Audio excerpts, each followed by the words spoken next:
Feel me.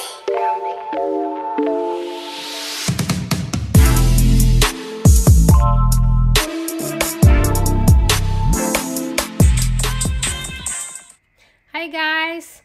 So ayun na nga, voice over na naman tayo. Alam niyo na, ibig sabihin maingay na naman kami sa kitchen at may kung ano-ano na namang ginagawa. So magluluto tayo ngayon ng paksiw na tilapia. Tilapia ang napakalaki. So ayan, nagpatulong ako guys sa aming tagaluto para hiwain yung tilapia na yan. Sobrang laki kasi. At habang binibideo ko, natatakot ako baka dumulas yung kutsilyo. So ayan, salamat kay Chimay. Siyang naghiwa-hiwa niyan. So, magpapaksiw tayo ngayon. Ayan. Pinahati ko rin yung ulo kasi napakalaki niya. So, yun yung ating favorite part sa paksiw, ang ulo. So, ayan guys.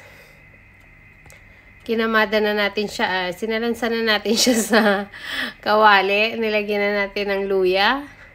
Ayan.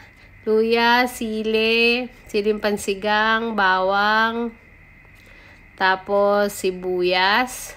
Nilagyan natin yan lahat ng mga ricadong kung ano-ano. Tapos may talong din guys. Yung talong na kinuha lang natin sa kitchen. Kaunti nga lang. And then apple cider vinegar ang gagamitin natin guys kasi wala naman sukang puti dito.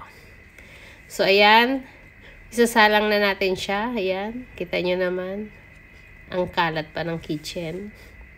So, ayan, nilagay natin yan. Yung apple cider, guys, konti lang nilagay ko kasi sobrang asim.